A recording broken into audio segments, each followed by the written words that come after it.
Hello, welcome to the StarCityGames.com Players Championship 2016 edition. I'm here with 2015 Players Champion Jim Davis. How you doing, sir? Excellent, excellent. What are you feeling coming into this tournament? You know, the first time, 2014, you had a rough go of it. You came back ready to go. You took down the whole thing. Now you're the defending champion. Any pressure? Nah, I'm pretty happy. It's kind of like the end of a really, really exciting year for us. I mean, obviously, team's going great. The year's going great. Streaming's gone great. It's kind of like big build up to the end of the year. Just happy to be here. And then not happy to be here in the sense that I'm happy to be playing, but happy to be here just like with all the players hanging out and playing an awesome tournament. And just ready to roll. All right. Well, there's three formats. We're going to talk about Legacy today with you. Sultai Delver, kind of your go-to Legacy deck. And, you know, as of late, you want to open with it. You know, last year. Yes. Had some decent finishes with it this year. We're going to go ahead and talk about it again because this is kind of your deck. Definitely. We have Delver of Secrets, Namesake card, Deathrite Shaman, Dark Confidant. Here's the real difference, I think, when you start breaking down the Delver decks between the threats. And Dark Confidant, along with Tarmogoyf, is kind of what separates Sultai from the others. Absolutely, yeah. I mean, I've been on Dark Confidant for forever now. I know people don't like it that much. It also makes it so you can't play Delve cards, really, because obviously flipping a Tastic or Angler off of a Dark Confidant's a little painful. But it's very good against Miracles. It's good in the kind of fair matchups. And then even in the unfair matchups, like, as long as you can stick a Dark Confidant with a piece of Disruption, usually you can just draw enough cards where, like, they just can't ever get threat your wall of Disruption. So the card's great. It's also good with Deathrite Shaman, too. If you can go, like, turn 1 Deathrite, turn 2, like, Dark Confidant, Wasteland them, then daze their play, the game's usually just over. So. Right. This deck has some of the strongest openings in terms of mana and having card advantage compared to most of the Delver decks. For sure. Absolutely. All right, moving on, we're also going to see Vendilion Click, along with your Tarmogoyfs here, kind of rounding out your threat package. Yep. These are just kind of the best rates across the board. Sometimes you can go True Name Nemesis over Click. What's the decision here? Yeah, I mean, I had the Click in the board for a while, and then I decided just to free up a sideboard slot by putting the Click in the main. They're pretty similar. I mean, True Name in this deck is not nearly as good as it would be in like a equipment-based deck, because it's kind of just a 3/1 unblockable that can't really be killed, which isn't often fast enough. Leah Volta card I could have considered for this slot as well, but I just want to do it with the Click. It's kind of Old Faithful. And we'll kind of move into your spells, and Disruption, Counter Spells, Removal is where we're going in here. Disfigure, Spell Pierce, kind of keep them off balance along with Stifle. Here you got 3 copies, kind of interesting choice here. This card's kind of falling off the radar in the Grixis builds. Was kind of the best card, you know, in the Teamer builds, but you have 3 here. Yeah, I mean, the Disfigure and the Stifle is a concession to, like, just being as lean as possible. I think Brad played the deck at an Open this year with, like, the Hymn to Torok version.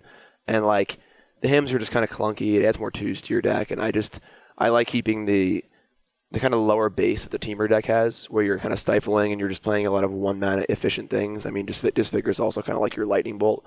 And just keeping it lean, keeping the mana disruption. And then a card like Stifle is obviously not a very powerful Magic card unless you're countering a fetch land.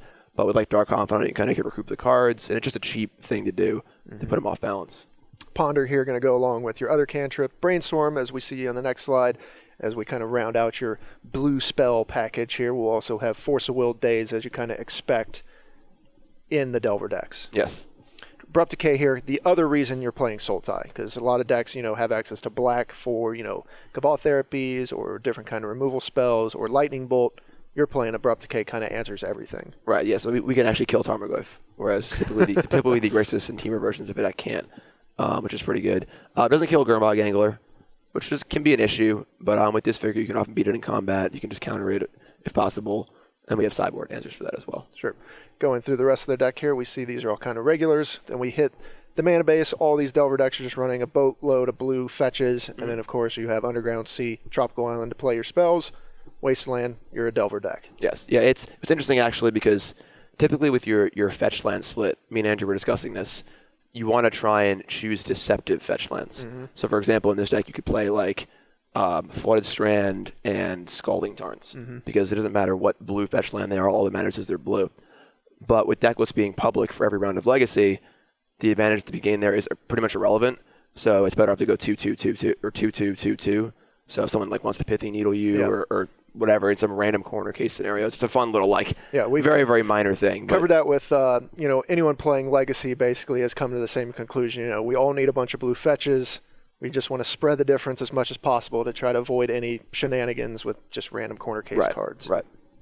Moving on to the sideboard here, Baleful Strix, just a powerful card in the kind of fair, grindy matchups. Absolutely. It's also very important because it's an artifact. So when Baleful Strix dies in combat, if you're going to become 5/6s, which is size to beat Gurmag Angler, it's size to beat Reality Smasher. It's a very important size upgrade. So it's a very important card for a lot of subtle reasons. Now, you mentioned not having Hymn to Torok as your kind of discard spell, but you have Thoughtseize here on the board.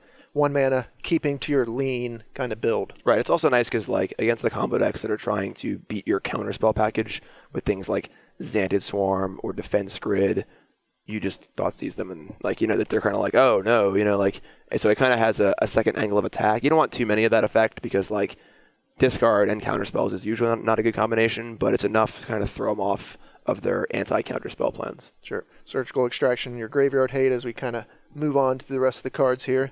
Dismember, Disfigure, more removal, then Marsh Casualty is kind of your sweeper of choice here. Right, so there's a lot of hedging here. I mean, we have the casualties, the Disfigure, and then you can see the Dread of Night on the next slide, where it's they're all good against decks like Death and Taxes and Elves, but obviously Dread of Night is targeted towards Death and Taxes. Sure. Marsh Casualties is more targeted towards Elves, because kicking it is a very real thing you can do with Deathrite Shamans and just the game going a little bit longer. So, and then Disfigure, I was trying to decide if Disfigure should be the second Casualties or the second Dread of Night, and I decided just to split the difference and play a Disfigure instead. It's also good in the Delver matchups. Right. So a lot of hedging going on. Yep, got all your bases covered. Then a Maelstrom Pulse and others kind of catch-all answer. Things Abrupt Decay can't hit, this can. Correct. Pithing Needle, just another go-to card, shuts down Planeswalkers, just random things. Top is the big one out of Miracles. If you can turn off a Miracles player's top, it's a very, very different game. Okay, so what do you think the Legacy metagame is going to look like? You're kind of accustomed to playing this deck, very comfortable with it. What do you expect coming into this tournament? What do you think the Legacy metagame is going to be? A lot of Delver decks. I mean, I can't imagine Joe Asset wouldn't play Miracles. He's kind of him and Caleb are kind of the obvious ones. Caleb playing Storm and Joe playing Miracles. It's a weird format because with only 3 matches and you're playing in a tournament with 3 formats, you have to bend somewhere and just be all right, I'm just going to play my deck in Legacy and worry about the other formats. You can't get knocked out of a tournament playing Legacy, and you can in Standard and Modern, most important standards. So I feel like Legacy is sort of the format where you kind of just play what you know, and most people are going to play whatever they're comfortable with. So it's a lot of Delver decks, Miracles. Maybe a surprise here or there, but I don't expect any crazy whoa, where'd that come from? Sure. So it's pretty much the most basic of the formats, I feel in this tournament. All right, well, Comfort's the name of the game. If you want to open with it, you got a Players' Championship win under your belt with it. Wish you the best of luck as you kind of go for number 2 here. Appreciate it. Jim Davis, I'm Nick Miller. Stay tuned to StarCityGames.com all weekend long for the action here at the Players' Championship.